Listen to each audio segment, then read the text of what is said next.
প্রাণী সম্পদ ও ডেইরি উন্নয়ন প্রকল্পের আওতায় দেশের উপজেলা পর্যায়ে খামারিদের প্রশিক্ষণের ব্যবস্থা করেছে সরকার। রংপুর সদর উপজেলা ও সিটি কর্পোরেশন এলাকায় ৩৯টি গ্রুপে প্রশিক্ষণ নিচ্ছেন মোট ১৫৬০ জন খামারি। অভিযোগ উঠেছে, খামারিদের প্রশিক্ষণের টাকা নয় করে লাখ লাখ টাকা হাতিয়ে নিয়েছেন উপজেলা প্রাণী সম্পদ কর্মকর্তা রহমত আলী। সরঞ্জামাদি বাবদ বরাদ্দ হচ্ছে ১০০ টাকা, দেওয়া হচ্ছে আমাদেরকে ৩০ টাকার সরঞ্জামাদি। সরকারি বরাদ্দের যে বাজেট, সেখান থেকে তারা অনেক টাকা অপচয় হয় এখানে, এবং তারা এটা দুর্নীতি করে। শুধু নিয়ম রক্ষার জন্য 1 ঘন্টা ট্রেন করছে, করে ওনারা দিয়ে বলে আমরা আরেকখানে যাচ্ছি। বুধবার এক সংবাদ সম্মেলনে ডেইরি ফার্মার্স অ্যাসোসিয়েশনের নেতারা অভিযোগ করেন, খামারিদের সম্মানী ভাতা দেওয়া হয়নি। প্রশিক্ষণ চলাকালে নিম্নমানের খাবার পরিবেশন এবং বিনামূল্যে ঔষধ বিতরণ না করে লাখ লাখ টাকা হাতিয়ে নেয় প্রাণী সম্পদ কর্মকর্তা রহমত আলী।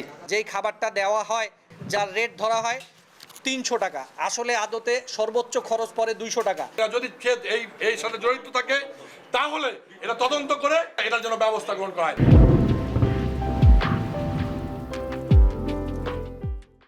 তবে এসব অভিযোগ বানোয়াট ও ভিত্তিহীন দাবি ওই প্রাণী সম্পদ কর্মকর্তার।